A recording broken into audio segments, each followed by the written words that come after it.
everybody. It's Daphne, your favorite person in the whole wide world. We are sitting down in the director's corner with Mike Timm. Hey, how are you? Going on? All right. This man right here is a Hollywood MVP. He has been, oh my God, he has done a lot. A lot. I started looking at everything that you've done and it blew me away. Well, thank you. It's been a long run so far, but also a very short run. And I don't know. I've done a lot. There's a lot I haven't done, but when it comes down to it, I've definitely covered a lot of terrain. You might say over my life. I'm not going to call it my career, but my life because that's what it is. It's your life. So, and it's gone in different phases, and I really have enjoyed every single one of them, and it's still going. So there you go. I know you have a lot of stories. I'm sure I do. So I ask everybody, of Sure. course, the most fun you've had, what set was it? When was the most fun I had? On what set? Ooh, on what set? Ooh, I know uh, it's all fun, but right on this. funny So we're moment. talking production.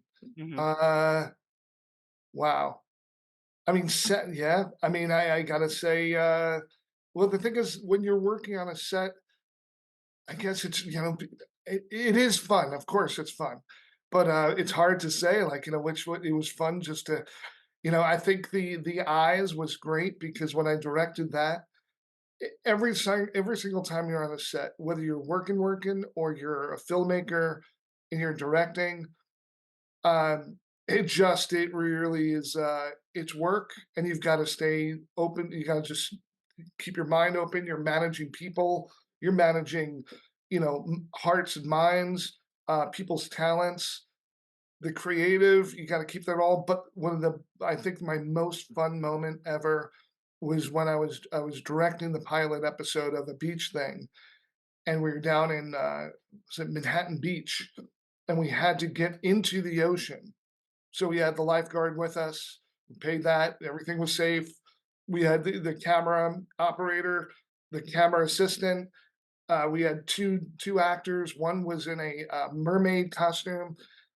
So there was about a crew of about five of us in the ocean, in the waves, and one actor on a. Actually, there was three actors. One was on the surfboard, one was just in the ocean, and then we had this like mermaid. But the thing is, every time the waves would kind of come in, it was like I mean, if you're old enough to remember the Peanuts cartoons where they're all screaming, "Ah!" They would take our entire crew and cast and just throw us back about 20 feet, and we'd all go, "Ah!" with the waves, and we'd all have to get back in with the camera and everything else right back to set up.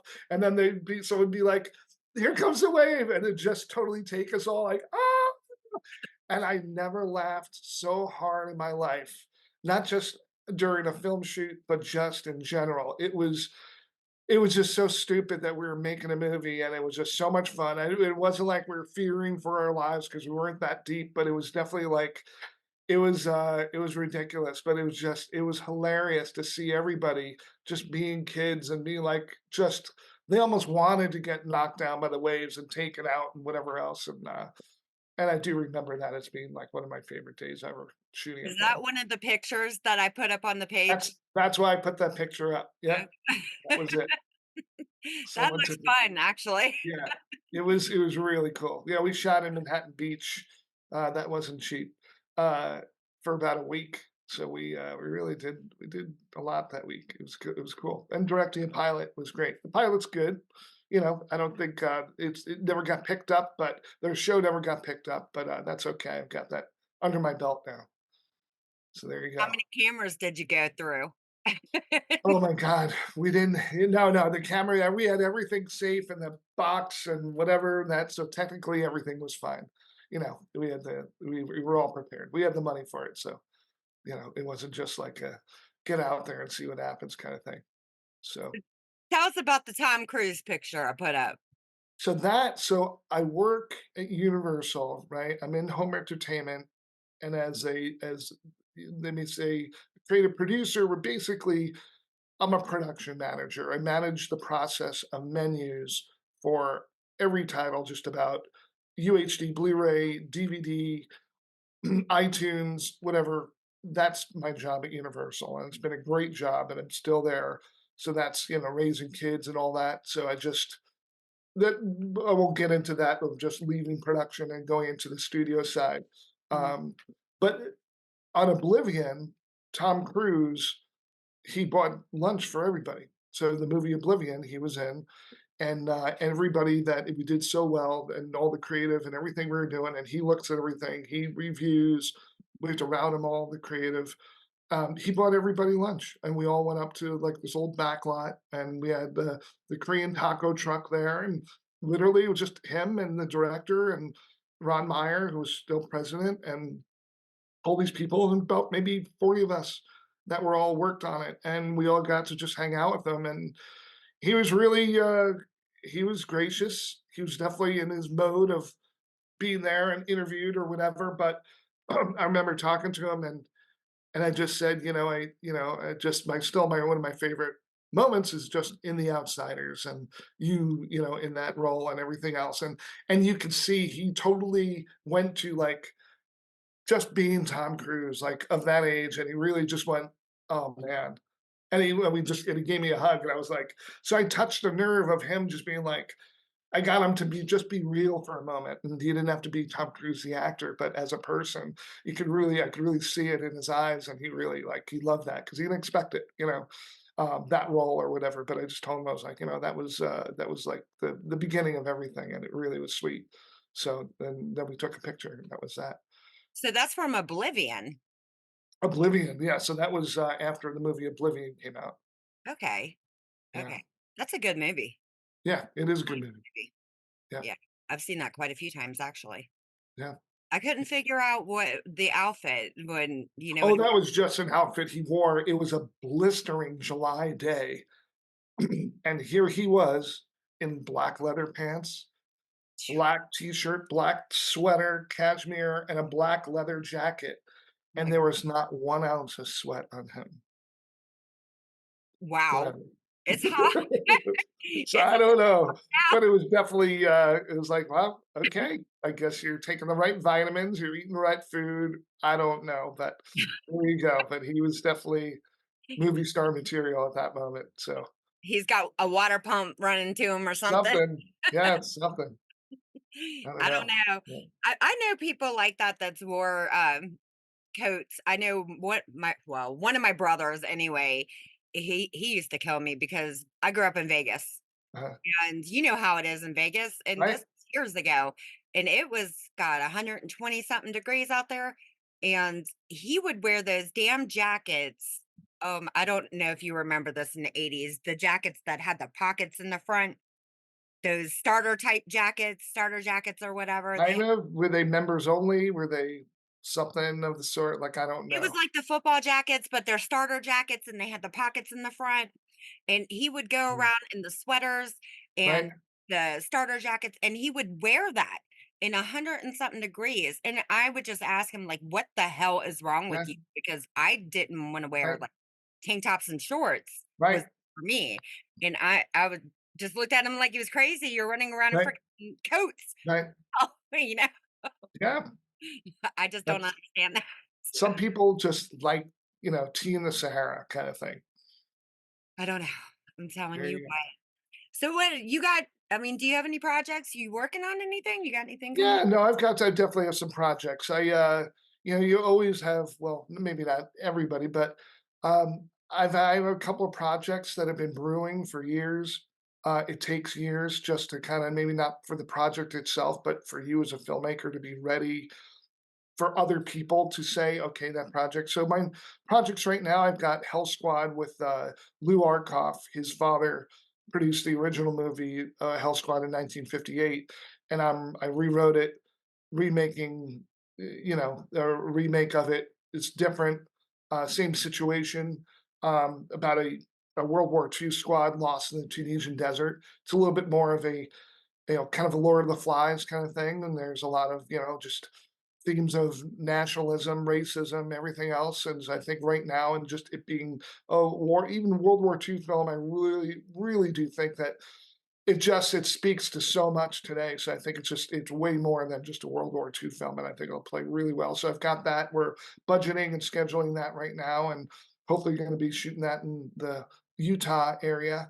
Um, so I have that, and then we'll look for funding, casting. So we're going to start doing that once we get the line item budget, which we should have in the next like 2 weeks, hopefully. But we also looked everywhere in the world because at one point it was a sci-fi movie, and then it just got too expensive, so we brought it back to a World War II version. So that there's that.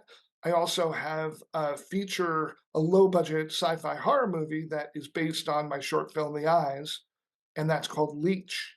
So that's a movie that's, I already have some investors interested in me as a person, but also the project. Yeah. I've got distributors that looked at the short film and they're ready to put up an MG, minimum guarantee up front. Um, that's great. So I've got a lot of support for that one. And I talked to an actress yesterday for the first time that she read the script, and I basically gave her the role because I think she'll just knock it out of the park. And she's the only one that I've actually casted so far. And Yeah. so I'm just kind of hold off, gonna start really looking at a lot of people. But for some reason I just think she'll be fantastic in the one major female role.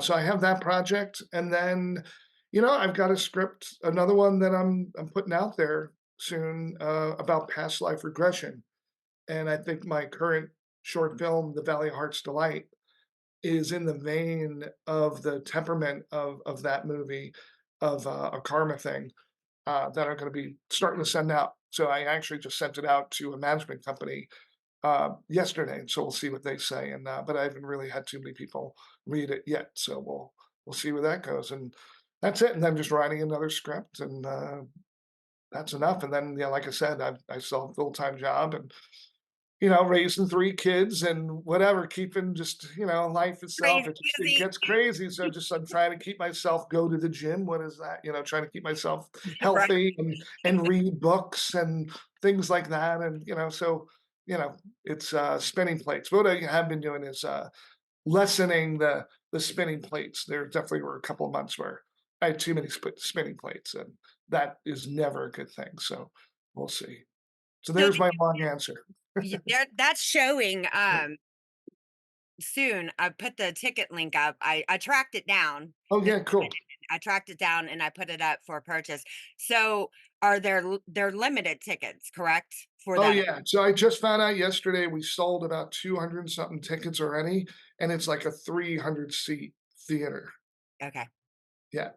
Yeah, So I it's hear that. yeah, so that's cool. So there, and that's a lot for a short film program, so which is cool. You know, So you're gonna eventually is there just the short film version of that movie, or are you adapting that into a feature? Do you already have the Value Heart's Delight, we've talked about it. My co-writer, Ryan Ray, and the moment was based on a real life moment, and I just took it and just expanded it into a little bit more of a tale and more entertaining as a movie and as a as a something you would see in the cinema, or as a short film. We have talked about, well, what if this was a feature film? Because a lot of people who watch the movie are like, I want to see more of this. yeah. So like, oh, okay. So we have that in our back pocket. We haven't written anything down yet. We've only had little discussions, but I think that's something that if someone really wanted, like, say if someone's like, hey, here's a budget. We want to make a feature out of this. What would it be? Within a week, we could probably give them like, okay, this is what the movie is going to be, that Yeah. kind of thing. Yeah. So I have a question. Actually, I was wondering when I was doing the page, is Mhm. I noticed that you worked with Callie. I work with Callie Corey. Yeah. Oh, well, I worked at the Sundance Film Labs. I was in it when I worked for the Sundance Institute in Redford. That was in my late 20s, mid to late 20s. I also worked with the film labs. I was an assistant with the writer director labs, screenwriter labs, and that's where I met Christopher McQuarrie, Callie Corey, and Callie's. She was just so cool and so gracious.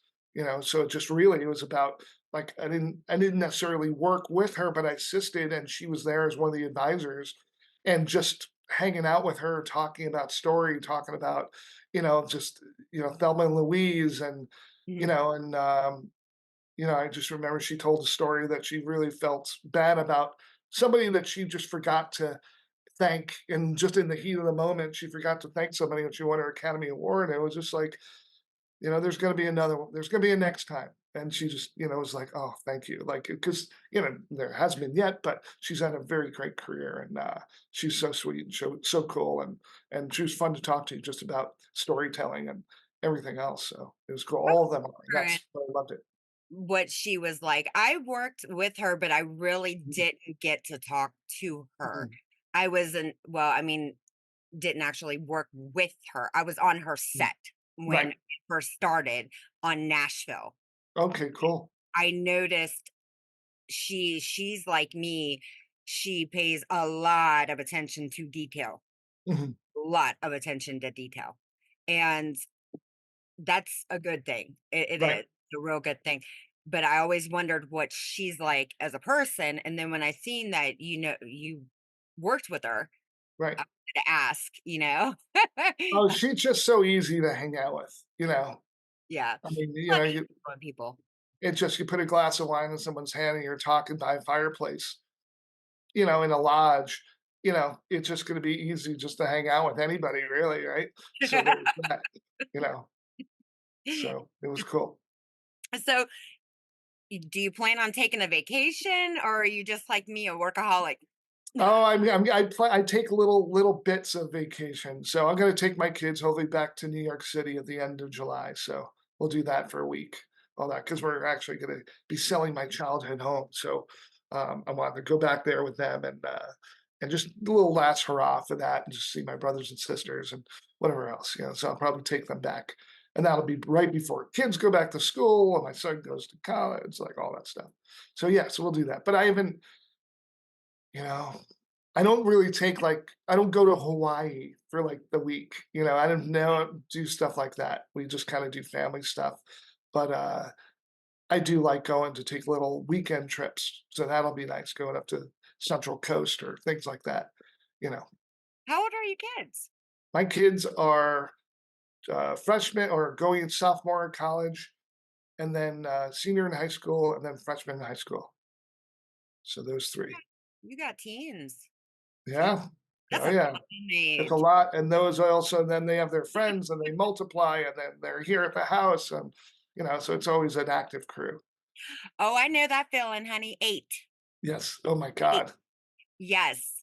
They're all grown except for one. I've got one that'll be 17. Um, and she's the last. Her friends come over. I tell the friends, I'll wait on you one time. I'm Yeah, showing you where everything is. You're on your own after that. yeah, Now, yeah, if you're not trashing the house, you're cleaning your right, shit up, that's it. But when they were all here, oh my God. you know, because you've got all of them, then you've got their friends, then you've right. got other, cousins coming That's over. right. Whoa. That's a lot of potato chips, and bags of potato chips aren't cheap these days. Pizza, pizza rolls. Exactly, yeah, pizza rolls, all that stuff. Yeah. You gotta shop, you gotta be gotta be a good shopper at that point. We couldn't keep pizza rolls. It was always, I tell you, teenagers nowadays, their diets are pizza rolls and ramen noodles. Ramen noodles, that's cheap. I always laugh, like, I don't mind buying that, that and Nutella and bread, whatever. Yeah, Nutella. That wasn't around though when the other ones were younger. Oh, yeah, there you go. Yeah. That's a new thing now. Right, Yeah, they're fun. I mean, that's a fun age, but taking them to at least get to see your childhood home, right. that's a Yeah, good thing. yeah, But I mean, they've seen it, they grew up, but it's just more just saying goodbye to it before we sell it, that kinda thing, so it's one of those things. A little bit that's hard. bittersweet, but it's a moment that they all want, and then we'll spend time, my cousins, my brothers and sisters, and whatever else, so it'll be cool. They love going to New York and Long Island, that whole area. Are they interested in the film industry or are they just like, no? My one daughter who's in senior in high school now, or going into a senior year, she's more into, like, special effects makeup and stuff like that. And Mhm. actually, she's the one that did the, concept design for the creature and the eyes. So, I gave her that credit. So she has her first credit. There you go. That's But cool. other than that, I think my son was saying, "Hey, this summer, like, you want a job? Like, like, I'll be a PA on a set." I'm like, "Well, there's nothing really going on in LA, so I don't know who to call." So that didn't work out. But yeah, he's not really interested in the film industry, but he was willing to work on set as a kind of a job, summer job. You know, Yeah. That's so how my there. kids are. They no part of it. My, youngest daughter, well, the one that's going to be 17, she does a lot of art, and she actually did the art for a book that, it's an animation book that we are rebranding, and Mhm. we are adapting that into a series, an animation series, and, she did the art for that, and this girl, she's got a lot of skill Um, when it comes to that, right. but Cool. voiceover, but acting, nothing to do with Right. any of that. She wants no part, neither do the rest Right. of my Right. They're just not interested. Right. No parts. So I'm like, "Okay, I'm not gonna try to force you to do There you anything." go. Yeah, that's it. They'll find their way and they'll figure out what they like, what they don't like, and that's it. Yeah. Yeah, that's it. So, Yeah, I mean, it is what it is. Everybody has their own thing, you know? right, right. Always something. So, okay, when how long did you live in New York before you moved to LA? I grew up in New York, and then I went to school at RAT in Rochester, New York, Mm. and then pretty much just, I spent summers between, then I just stayed up in Rochester, and then pretty much and then I would go then I pretty much just moved right after school. I stayed in Rochester for almost a year after graduation, and then I moved out to Utah. And then just from there, I lived in Utah, moved back, lived in the city for probably like maybe 6 to 8 months on the Upper East Side, uh, and then I moved to Cape Cod for a couple years, and then from Cape Cod, I moved to LA. What'd you think about Utah?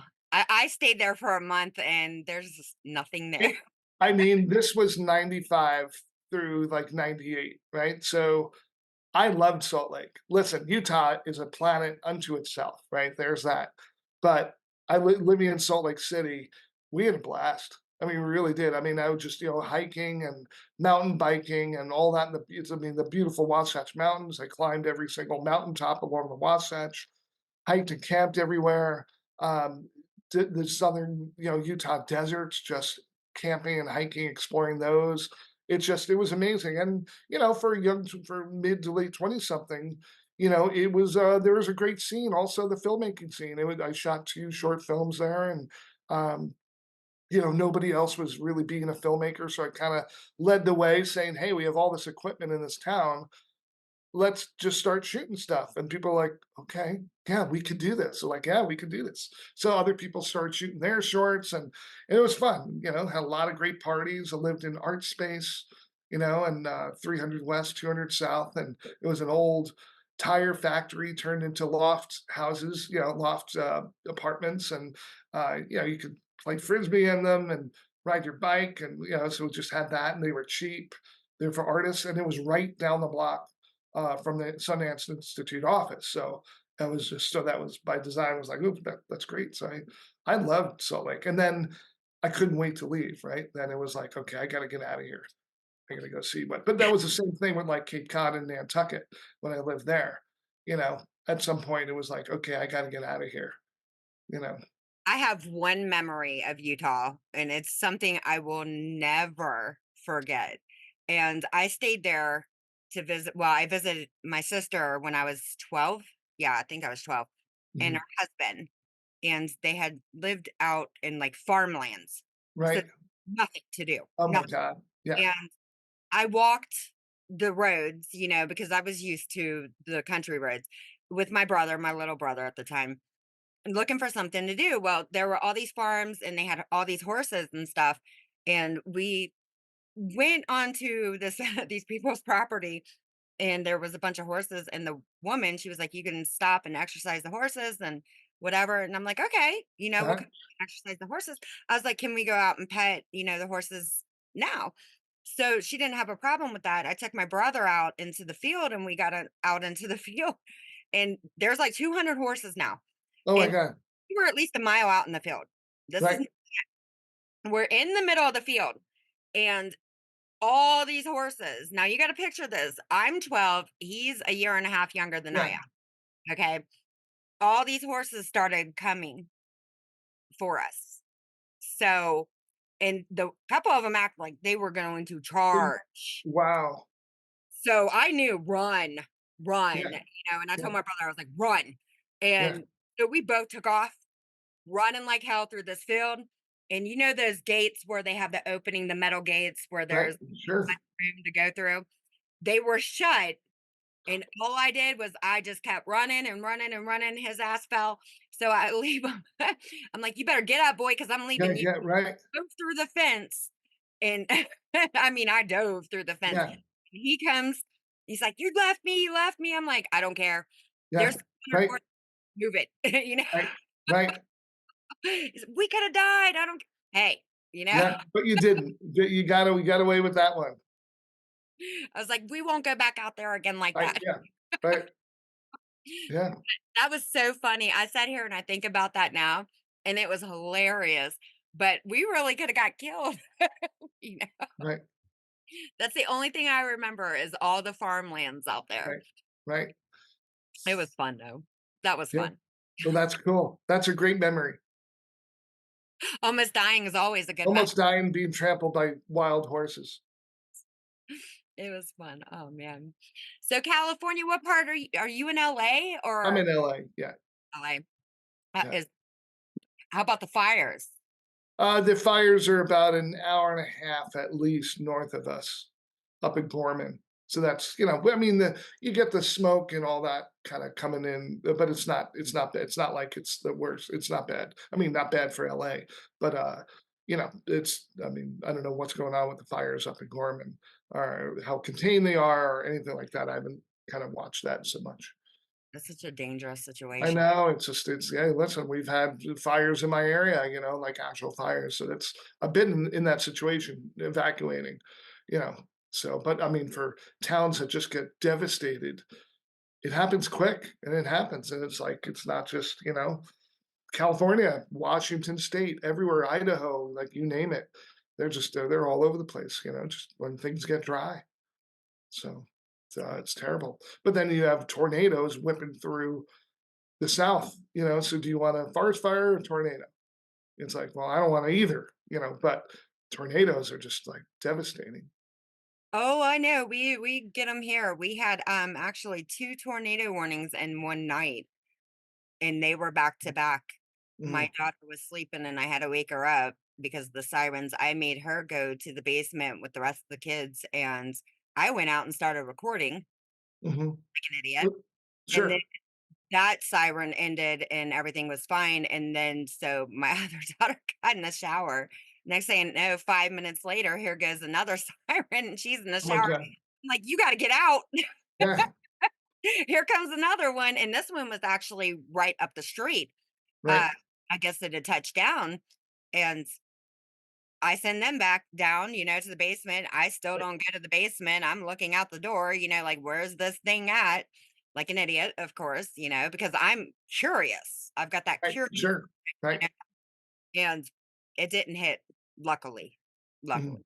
But there will, I mean, knock on wood that it don't happen, but they're bad this year. And now yeah, they're predicting the hurricane season's supposed to be really, really bad this year. wow, That's okay. another thing. Are you gonna go see Twisters when it comes out? I like the first one. I love the first one, I did, I can't wait for the movie, I think it's gonna be great. I Yeah, like the it's gonna first be one. fun. It's a popcorn movie, that's what it is, like, just go, enjoy it. It's a spectacle, you know? Honestly, I think I would have a lot of fun going with some of those people to do the storm chasing because Right, I'm into that crazy kind of right, stuff. Yeah. sure. Yeah. I think that's why it's gonna do I think it's gonna do well, personally. Mhm, because I said, you know what?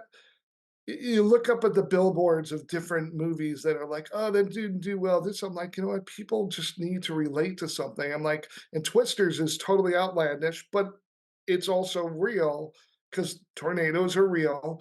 And you look up at the billboard, it's a bunch of characters in a pickup truck that chase these twisters. mhm. People wanna they like to fantasize by putting themselves in those trucks to go chase twisters. Wouldn't that be fun? You can't do that with a sci-fi movie or anything like that on spaceships, but with twisters, you can do that. I'm like, I think people really they're gonna dig this, you know? I really do think so. And I could be totally wrong, and all of a sudden weekend comes and it bombs and blah, and everyone's like, "The film industry sucks." But I think it's gonna be, okay. Well, a lot of people, I mean, this is what one thing, they always go from, oh, the box office, the whole time it was in the box office, but oh, it did this much money, it made this much money in the box office. Mhm. But look at the grand scheme. A lot of people don't go. So there are a lot of people that don't go to the movies. So Right, that's not always your total of what you're bringing in, because once it does right, start streaming where people can rent it, there's where your money's going to come in. right, You right. and that's what a lot of people don't look at. Oh, well, it's not necessarily a flop just because it didn't make this many millions of dollars in the box office. Mhm. Wait until it hits where people that actually can't leave their house, Right, want to watch these movies. right, You're making money. right, They don't estimate that in. They right. just, No, they oh, don't. People, one yeah, really bad weekend, you know? well, they're just thinking about the box office before streaming, before the, whatever, TVOD and blah, blah, blah, and all that stuff. It's just like, but all, like you said, all that adds up and home entertainment and it all adds up, yes, theatrical is not dead. Yeah, it's not raking in all the money that it used to, but that's because of, yeah, we had the pandemic that showed people could just chill out at home. You know, strikes, things like that have just kind of hit the industry over the last couple of years, and that's why it's slim pickings, for different projects or whatever else. But I mean, you know, Barbieheimer, it was a great event, and made a lot of money. Like theatrical is not dead. It's just that it's just needs a little bit of a research, and if anything, I tell people like this is the moment where for indie film companies if they really want to start up or any filmmakers, this is your time. This is the time to get in and really make a splash. Yeah. Because in 1988, right, we had the writer's strike. What happened after that? That really hit. It wasn't very good for late 80s movies from the studios. What happened? You get Good Machine, you get the Shooting Gallery, you get Miramax, you get all these indie companies that started to produce movies on like a certain budget, and they really did well. And then Sundance comes along and just, whatever, all that, all the Soderbergh, Tarantino, whatever. I mean, all those movies come out, and there was a surge of the, American independent, movie that kind of wave. And I do think that there's an ability for a new one to come. It's just that our filmmakers gonna just get up and do it and get it going and write movies that people are gonna want to see, or what are they gonna do? I don't know. We'll see. Barbie, I knew that was going to do good, Mhm, but what really surprised me is my son, who is in the army, mhm. sends me this text of him and a bunch of his little military buddies Right, all dressed up in pink at on their motorcycles outside of the theater, all in pink now, okay? right. Squished down for this photo. We're going to see Barbie. I'm like, Yeah, I mean, that's the thing "All is right." like, I mean, it's a movie that everybody had the same, kind of you might say, what's the attire? Well, the attire is pink, so everyone's going to join in. It became a gathering, an event, and that's what maybe some films are going to need that to create a splash. You know, Military men, though. that's hilarious. No, I think it's awesome. I'll send you the picture. I'll have to go Yeah, through and find it. You're gonna crack up, but I'm that's telling you, hilarious. oh my god. I'm That's just it. like, you guys are nuts. Yeah. That's hilarious. I mean, personally, Barbie, I love Margot Robbie, I love Ryan, Right, but right, Barbie, honestly, maybe when I was a kid, but right, my son, it just cracks me up that him and his little buddies just went and seen it. It was just so funny. If you see the picture, trust me, you'll know what I'm talking about. But right, it did really good, and I knew, and I even said it as soon as that first one was right, released. I was like, "Oh, this is gonna keep going," because right, right there, that's just the start, right, right? right, Be I mean, it's Barbie for crying out loud. There's right, kids everywhere. That movie, they can make 20 of them movies. right, Eas Hands right, down. They can keep that going forever, you right, know? Kids, everybody has kids. right, right. There could be a Barbie for every new generation, that kind of thing. Right. Different Barbies too, because they don't always have to just be blondes. Right, right. That's it. That's just my outlook on that whole situation. I don't know. Well, anyway, I know you are very busy, so I am gonna let you get back to go Okay. All whatever you right. need to do because I know I'm sure you got people blowing you up right now.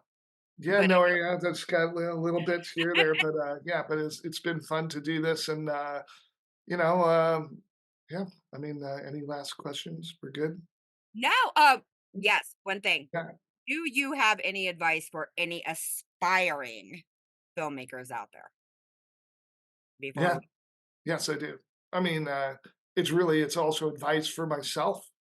Is just keep shooting, keep filming, and if people are like, I mean, here's the biggest piece of advice: be willing to film and produce one of your shorts or features on a version that is way lower budget than you would ever think.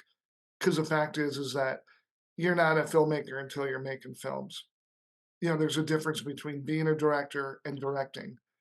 And if you have an iPhone, yes, go shoot with your iPhone. You can cut on in iMovie on your iPhone. You could upload music and do that. And those are your short films. You just got to start doing it. And until you have material, no one's going to put down any amount of money to support you. It doesn't matter how good your script is. They're going to want to see what you can do as a director, as a filmmaker. And it doesn't take you can choose your shots. That doesn't cost money. You can choose your editing style. That doesn't cost money. Your script, your actors, they cost money, but you can always find a good actor to do it and don't write in 20 characters. Find somebody to help you out. And I just really think music, there's so many composers out there that would love to score something. I just think just you gotta just start making movies, just start shooting, you know. And if you here's an example. In 2012, I made a feature film called A Girl, a Guy, a Space Helmet. And it's on Tubi, so it's free. A girl, a guy, space helmet. I wrote and directed it. I shot it with just my little digital camera, right? My HD, boom, shot at 720. My friend was the boom guy, and that was the crew. And I did all available light, and it's a feature film, and I shot it for $10,000. So that movie was produced for $10,000 and it's on Tubi. So that's what you could do with $10,000, you know. And I shot the shit out of it all along LA. and And I and shit. I paid SAG, I paid all the actors. So that's where, and I paid my composer. I fed everybody, but that's where the money went. But you could do low budget filmmaking if you allow yourself to. Some people are like, no, I need $3 million. It's like, okay, do you? But so my advice is just start making movies. Do it. I agree. I There you know. go. And go see and watch Girl a Guy Space Helmet on Tubi and make Check that something better. out. All right. All right. Thank you for coming on, Mike. I do Well, appreciate thank it. you You so are welcome much. to come back anytime. Anytime. Okay. Thanks for the chat. Yep. Thank you guys for All watching. right. See you next time. Bye. Yeah. Bye, guys.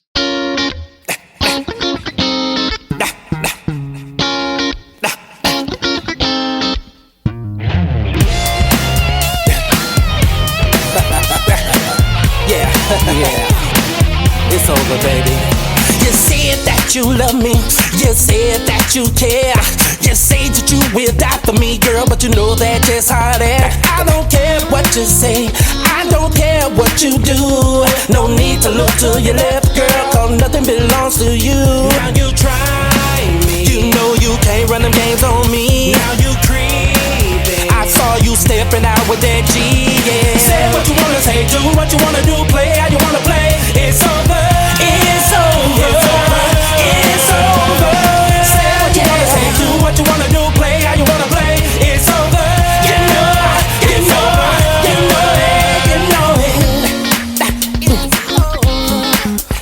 No more playing with my mind, no more wasting all my time, no more telling all your girlfriends that you're spending every dime.